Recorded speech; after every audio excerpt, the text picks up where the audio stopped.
अवधूत चिंतन श्री गुरुदेव दत्त. सद्गुरु चरणांना नतमस्तक होऊन आपण या निरूपणास सुरुवात करूया. मायबाप सज्जनांचे स्वागत आहे. आताचा अधिक मास चालू झालेला आहे ना, आणि या अधिक मासामध्ये आपण सांगितलेले नियम तुम्ही सर्व पाळले असावेत.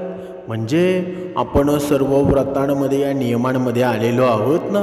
पण आता एक गोष्ट बाकी राहिली, ती म्हणजे आपण या अधिक मासा म्हणजे आईची ओटी नक्की भरायची कशी, ही संपूर्ण माहिती आहे ना, आज आपण पाहणार आहोत.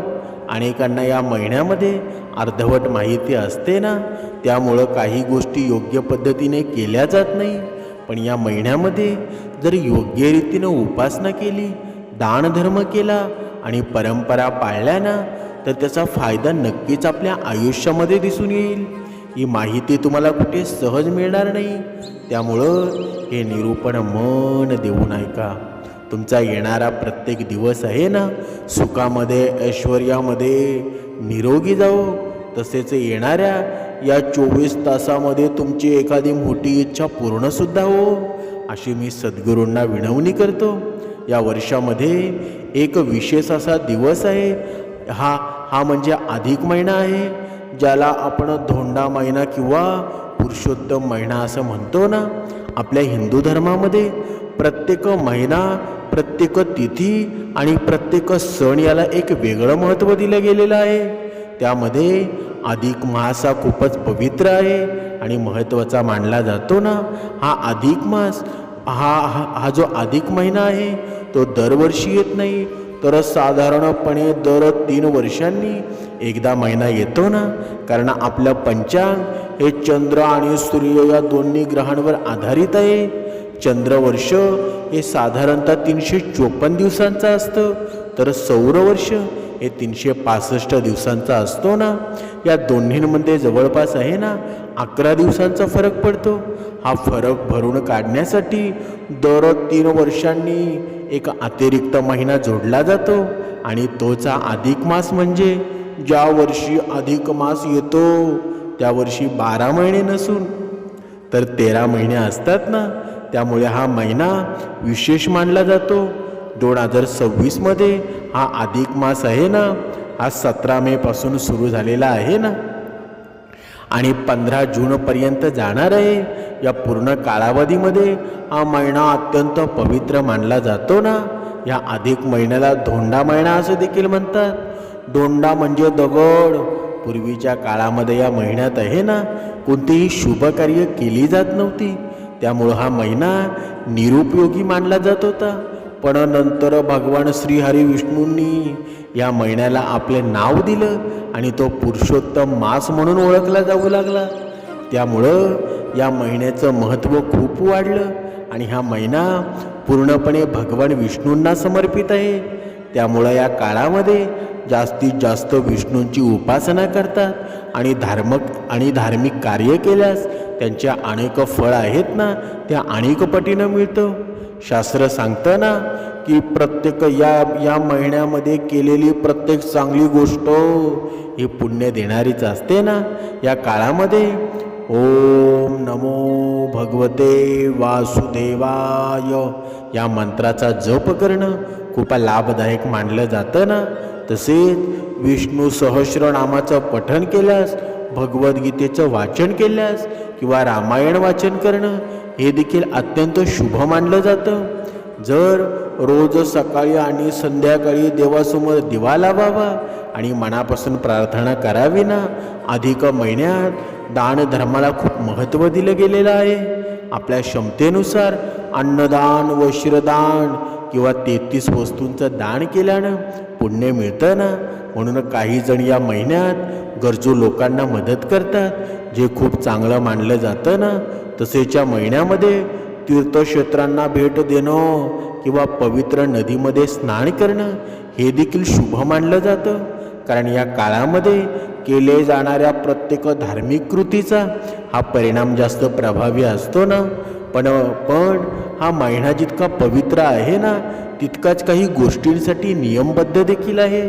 आता तुम्ही विचार कराल, म्हणजे काही कामं अशी आहेत ना जी या महिन्यामध्ये टाळायची असतात, कारण हा महिना आध्यात्मिक साधनेसाठी आहे, नवीन सुरुवातीसाठी नाही. म्हणजे जसं की या महिन्यामध्ये विवाह, नामकरण, गृहप्रवेश, भूमिपूजन यासारखी शुभकार्य टाळावीत असं सांगितलं जातं ना, कारण हा महिना निष्क्रिय नसून आध्यात्मिक कार्यासाठी राखीव मानला जातो. आता या सगळ्यात एक अत्यंत महत्त्वाची परंपरा जी अनेक घरांमध्ये पाळली जाते ना, ती म्हणजे आईची ओटी भरणं. या अधिक महिन्यात मुलीनं आईची ओटी का भरावी, त्यामागचं खरं कारण काय आहे आणि ती नेमकी कशी भरायची, ही सर्व माहिती आपण आहेत ना आता सविस्तर पाहणार आहोत. अधिक महिन्यामध्ये जी सर्वात महत्त्वाची आणि भावपूर्ण परंपरा सांगितली जाते ना, म्हणजे आईची ओटी भरणं, ही फक्त एक साधी प्रथा नाही, तर तिच्या मागे खूप मोठं धार्मिक आणि भावनिक महत्त्व दडलेलं आहे ना. त्यांच्या आयुष्यामध्ये आईचं स्थान किती मोठं आहे हे वेगळं सांगण्याची गरज नाही. म्हणजे जन्मापासून आपल्यासाठी सतत कष्ट करणारी, आपल्यासाठी स्वतःच्या इच्छा बाजूला ठेवणारी, आपल्याला प्रेम संस्कार आणि आधार देणारी, ती म्हणजे आपली आईच असते ना. आपण रोजच्या आयुष्यामध्ये तिच्यासाठी काही विशेष करतो का, हे प्रश्न प्रत्येकानं स्वतःला विचारायला हवेत.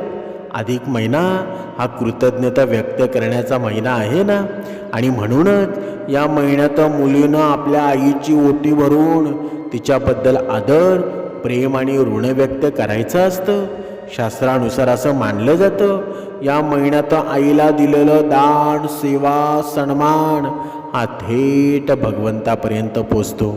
आईची ओटी भरण्यामागचा उद्देश म्हणजे आईला दीर्घायुष्य लाभो, ती सदैव निरोगी राहो आणि पुढील जन्मातही आपल्याला हीच आई मिळो अशी मनापासून प्रार्थना करणं. ही भावना जितकी शुद्ध आहे ना, तितकंच त्याचं फळसुद्धा मोठं असतं असं सांगितलं जातं ना. आता अनेक महिलांना एक प्रश्न पडतो की आई शेवटी कोण भरू शकते, आईची ओटी शेवटी कोण भरू शकतं बरं? तर याचं अगदी स्पष्ट उत्तर आहे, विवाहित मुलगी असो किंवा अविवाहित मुलगी, दोघींनी अधिक महिन्यामध्ये आईची ओटी भरता येते. यात कोणताही भेदभाव नाही. मुख्य गोष्ट म्हणजे कोणत्याही दिवशी आईची ओटी भरू शकता, पण शक्य असेल तर मंगळवार किंवा शुक्रवार आहे ना, या दिवशी ओटी भरणं अधिक शुभ मानलं गेलेलं आहे. हे दिवस आहेत ना देवीच्या पूजेसाठी विशेष मानले जातात, आणि आपली आई ही देखील देवीसारखीच असते ना. जर त्या दिवशी शक्य नसेल तर आठवड्यातून कोणताही दिवस निवडून तुम्ही ही ओटी भरू शकता, पण जास्त करून या 2 वेळेमध्ये, या 2 वारांमध्ये भरली ना तर अत्यंत शुभ असतं. जर भावना महत्त्वाची आहे ना, आता ओटी भरण्यासाठी लागणाऱ्या वस्तूंबद्दल आपण जाणून घेऊया. पारंपरिक पद्धतीने ओटी भरताना तांदूळ, खण नारळ, ब्लाऊज पीस, सुकामेवा, सौभाग्याच्या वस्तू जसं की हळद, कुंकू, हिरव्या बांगड्या, कंगवा या गोष्टी घेतल्या जातात ना. यासोबतच काही गोड पदार्थ देखील घेतले जातात. अधिक महिन्यामध्ये खास करून अनारस यांना खूप महत्त्व दिलं जातं ना, त्यामुळं शक्य असेल तर ओटीमध्ये अनारसे नक्की ठेवावेत. अन्य गोड पदार्थ देखील चालतात, पण अनारसे ठेवण्याचा प्रयत्न करावा. तसेच मुलीनं आपल्या आईसाठी नवीन वस्त्र जसे की साडी घेणं देखील खूप शुभ मानलं जातं. हे वस्त्र आईला देताना तिचा सन्मान केला जातो. ही ओटी भरण्याची पद्धत देखील आहे ना साधी आणि भावपूर्ण असते. आईला या पाटावर बसवायचं आणि तिला हळद कुंकू लावायचं, आणि मग तिच्या साडीच्या पदरामध्ये तांदूळ, नारळ आणि इतर वस्तू ठेवून ओटी भरायची आहे. त्यानंतर आईला नमस्कार करून तिच्या आरोग्यासाठी आणि सुखासाठी प्रार्थना करायची आहे.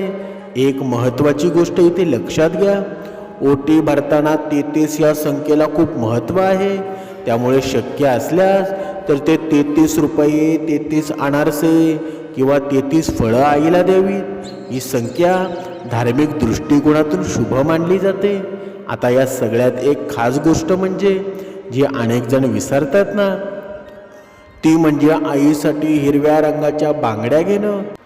आईला हिरव्या बांगड्या देणं अत्यंत शुभ मानलं जातं.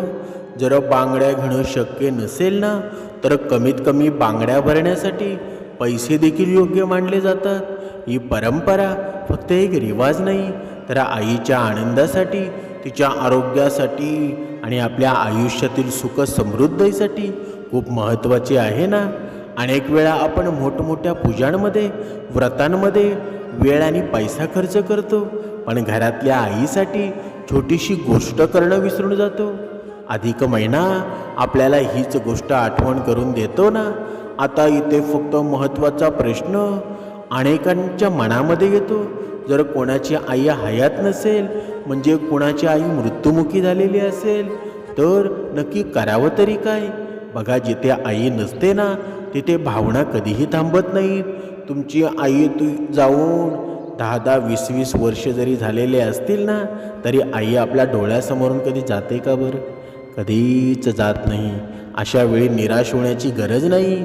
सासूबाईंना आई समान मानून त्यांची ओटी भरता येते. जर सासूबाई नसतील ना, किंवा त्यांच्याकडे जाणं शक्य नसेल, तर घरातील इतर वडीलधारी स्त्री जसं की आत्या, मावशी किंवा मोठी बहीण यांना मान देऊन त्यांची ओटी भरू शकता. तसंच जाऊबाईची ओटी भरूनही हा विधी पूर्ण करता येतो. किंवा दुसरा एक अत्यंत पुण्यकारक मार्ग म्हणजे एखाद्या गरजू वृद्ध स्त्रीला आई म्हणून तिची ओटी भरणं. यामुळं तुम्हाला तिथे आशीर्वाद मिळतात आणि ही सेवा थेट भगवंतापर्यंत पोचते. असं मानलं जातं, तिथे महत्त्वाची गोष्ट वस्तू नाही, तर तुमची भावनाच आहे ना. तुमच्या मनामध्ये जर आईबद्दल प्रेम असेल, कृतज्ञता असेल आणि आदर असेल ना, तर तुम्ही केलेली ही छोटीशी सेवा देखील अत्यंत मोठ्या पुण्याची ठरते ना. अधिक महिन्याच्या स्त्रियांसाठी अजून एक महत्त्वाची गोष्ट सांगितली जाते, ती म्हणजे जोडवी बदलणं किंवा नवीन जोडवी घेणं. ही परंपरा केवळ अलंकाराशी संबंधित नाही, तर तिच्या मागे एक धार्मिक आणि ऊर्जेचा संबंध सांगितलेला आहे. आपल्या परंपरेनुसार पायात घातली जाणारी जोडवी ही सौभाग्याचा प्रतीक मानली जाते.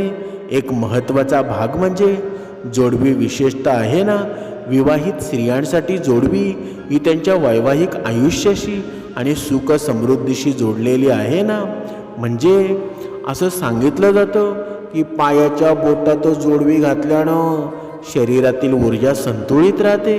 तसंच पती पत्नीच्या नात्यांमध्ये स्थिरता आणि संवाद टिकून राहतं. घरात सकारात्मक वाटतं आणि नकारात्मक ऊर्जा दूर राहून जाते ना. अशी श्रद्धा आहे की अधिक महिन्यातच जुनी जोडवी बदलावी आणि त्यात भर टाकली किंवा नवीन जोडवी घेणं शुभ मानलं जातं ना. कारण हा महिना शुद्धीकरण आणि नव्या सकारात्मक ऊर्जेचा स्वीकार करण्यासाठी योग्य मानला जातो. पण इथे एक अतिशय महत्त्वाची गोष्ट लक्षात घ्या, जोडवी घेताना किंवा बदलताना कधीही सोन्याची जोडवी घेऊ नये. जरी तुमच्याकडे क्षमता असली ना, तरीही पायात सोनं घालणं शास्त्रानुसार योग्य मानलं जात नाही ना. कारण सोनं ही देवी लक्ष्मीचं प्रतीक मानलं जातं आणि लक्ष्मीचं स्थान उंच मानलं जातं ना. पायात सोनं घालणं म्हणजे त्या देवतांचा अपमान मानला जातो. म्हणून नेहमी जोडवी घेतल्यानं शरीरातील उष्णता नियंत्रित राहते, मन शांत राहतं आणि ऊर्जा योग्य पद्धतीनं वाहतं ना, असं पारंपरिक मत आहे. म्हणूनच जोडवी बदलण्यासाठी किंवा नवीन घेण्यासाठी गुरुवार आणि शुक्रवार हे दिवस आहेत ना, अधिक शुभ मानले जातात. शक्य असेल तर या दिवशी जोडवी घ्यावी किंवा बदलावी. आणि एक सुंदर परंपरा म्हणजे आईकडून जोडवी घेणं. जसं मुलगी अधिक महिन्यामध्ये आईची ओटी भरते ना, तसंच आईनंही आपल्या मुलीला नवीन जोडवी देणं शुभ मानलं जातं. यामागे आई मुलीच्या नात्यातील प्रेम, आशीर्वाद आणि स्नेह व्यक्त होतो ना. जर आईला शक्य असेल तर तिच्याकडून जोडवी घेणं उत्तम. पण जर काही कारणास्तव ते शक्य नसेल ना, तर तुम्ही स्वतःही जोडवी घेऊ शकता. मुख्य गोष्ट म्हणजे भावना आणि श्रद्धा आता या अधिक महिन्यामध्ये काही गोष्टी अशा आहेत ज्या आपल्याला टाळायच्या आहेत, कारण हा महिना मुख्यतः साधना, संयम आणि आत्मशुद्धीसाठी मानला जातो ना. या काळामध्ये विवाह, गृहप्रवेश, नामकरण, भूमिपूजन यासारखी नवीन आणि मोठी शुभकार्य टाळायलाच हवीत, कारण हा महिना नवीन सुरुवातीसाठी नसून आध्यात्मिक प्रगतीसाठी आहे ना. तसेच या महिन्यामध्ये शक्यतो मांसाहार, मद्यपान, कांदा, लसूण, शिळं अन्न हे सर्व टाळावं. जास्तीत जास्त सात्विक आहार घ्यावा, कारण जेवणाचा थेट परिणाम आपल्या मनावर आणि विचारांवर होतं ना. वाणीवर नियंत्रण ठेवणं हे देखील खूप महत्त्वाचं आहे. या काळामध्ये कोणाशीही वाद घालू नका, खोटं बोलू नका, अपशब्द वापरू नका. शांत आणि संयमी मधुर भाषा ठेवा. म्हणजे या महिन्यामध्ये तुळशीची पूजा करणं विशेष शुभ मानलं जातं, कारण तुळशी भगवान विष्णूंना अत्यंत प्रिय आहे ना. रोज तुळशीपाशी दिवा लावणं, पाणी घालणं आणि नमस्कार करणं हे चांगलं मानलं जातं ना. एकादशीच्या दिवशी तुळशीला पाणी घालतात. या दिवशी तुळशीला पाणी घालू नये असं सांगितलं जातं की अधिक महिन्यात दररोज सकाळी आणि संध्याकाळी ओम नमो भगवते वासुदेवाय या मंत्राचा किमान 108 वेळा जप करावा. शक्य असेल तर विष्णू सहस्रनाम किंवा भगवद्गीतेचे वाचन करावं. तसंच संध्याकाळी तुपाचा दिवा लावावा. भगवान विष्णूंना पिवळी फुलं अर्पण करणं आणि शक्य असेल तर अभिषेक करणं या गोष्टी शुभ मानल्या जातात ना. अधिक महिना हा केवळ परंपरा पाळण्यासाठी नाही, तर आपल्याला मन, शरीर आणि विचार शुद्ध करण्यासाठी आहे ना. या काळामध्ये केलेली प्रत्येक चांगली कृती आहे ना आपल्याला आतून मजबूत बनवते. आता या सगळ्या गोष्टी केल्यानंतर या अधिक महिन्याचं पूर्ण फळ कसं मिळवायचं आणि शेवटी कोणत्या गोष्टी विशेष लक्षात ठेवायच्या ह्या आपण समजून घेऊया. अधिक महिना आहे ना हा फक्त परंपरा पाळण्यासाठी आहे का? अजिबात नाही, तर आयुष्याला योग्य देण्यासाठी आहे. ही गोष्ट लक्षात ठेवली पाहिजे, तर या महिन्याचं खरं फळ मिळेल. कारण या काळामध्ये आपण जे काही करतो ना, विचार, बोलणं, वागणं याचा थेट परिणाम आपल्या आयुष्यावर होत असतो. या महिन्यामध्ये सर्वात महत्त्वाची गोष्ट म्हणजे श्रद्धा आणि सातत्य. अनेक लोक 2-4 दिवस जप करतात आणि पूजा करतात आणि मग थांबून घेतात. पण अधिक महिन्यामध्ये जर तुम्ही सातत्य ठेवलं ना, तर तुम्हाला योग्य ते फळ मिळेल. दररोज थोडा वेळ जरी दिला ना, तरी तो मनापासून दिला पाहिजे. भगवान श्रीहरी विष्णूंची सेवा करताना मन शांत आणि स्वच्छ आणि सकारात्मक ठेवणं अत्यंत आवश्यक आहे. कारण फक्त बाहेरून पूजा करून उपयोग नाही. मन शुद्ध असेल ना तरच त्याचं फळ मिळतं. आणि या महिन्यामध्ये शक्य तितका वेळ आहे ना देवाच्या स्मरणामध्ये घालवण्याचा प्रयत्न करा. सकाळी उठल्यावर आणि रात्री झोपण्यापूर्वी देवाचं नामस्मरण करा. घरात सकारात्मक वातावरण ठेवा. वादविवाद टाळा. कारण बघा, शांतता असेल ना तर भगवंताचा वाससुद्धा तुमच्या जीवनामध्ये येतो. तिथेच देवाचं वास्तव्य असतं ना असं मानलं जातं. या महिन्यात दान ही खूप मोठी गोष्ट आहे. पण दान करताना एक गोष्ट लक्षात ठेवा, दान कधीही दिखावा म्हणून करू नका. मनापासून निस्वार्थ भावनेने केलेलं दान आहे ना ते खरं पुण्य मिळतं. तुमच्या क्षमतेनुसार अन्नदान करा, गरजू लोकांना मदत करा, वस्त्रदान करा किंवा कमीत कमी 33 वस्तूंचं दान करण्याचा प्रयत्न करा. ही संख्या अधिक महिन्यामध्ये विशेष मानली जाते. तसेच या महिन्यात दीपदान देखील खूप शुभ मानलं जातं. संध्याकाळी तुळशीपाशी किंवा देवासमोर तुपाचा दिवा लावा. छोटासा उपाय देखील घरात सकारात्मक ऊर्जा निर्माण करतो ना. आता एक गोष्ट अनेक लोक विचारतात, या सगळ्या गोष्टी केल्यानंतर आपल्याला फायदा काय होईल बरं? प्रत्येक मनुष्य आहे ना फायद्याचाच विचार करतो, पण भगवंताची सेवा कोणी करतो का बरं? कोणीच नाही. तरीसुद्धा भगवंत त्यांच्या जीवनामध्ये आहे ना, सुख देत असतो, समाधान देत असतो. तर बघा, अधिक महिन्यामध्ये केलेली सेवा आहे, जपदान आहे आणि परंपरा, यामुळे मन शांत होतं ना, नकारात्मक विचार कमी होतात, घरात आनंदाचं वातावरण तयार होतं आणि हळूहळू आयुष्यामध्ये सकारात्मक बदल दिसू लागतात ना. काही गोष्टी लगेच दिसत नाही, पण त्या आतून घडत असतात आणि योग्य वेळ आल्यावर आहे ना, त्याचं फळ नक्की मिळून जातं. म्हणून विशेष करून ही सेवा सर्वांनी करायची आहे, कारण आईच्या सुखामध्ये आपलं सुख आहे ना. तसंच जोडवी बदलणं, हे सात्विक जीवनशैली, या सगळ्या गोष्टी एकत्र केल्यावर हा महिना तुमच्यासाठी खरोखरच फळदायी ठरतो. म्हणून या अधिक महिन्याला साधा समजू नका. हा महिना म्हणजे एक संधी आहे स्वतःला सुधारण्याची, नातेसंबंध मजबूत करण्याची. ही संधी आहे ना, म्हणून यात काही शंका करू नका. तुमच्या जीवनाचं कल्याण होणार आहे. अवधूत चिंतन. श्री गुरुदेव दत्त.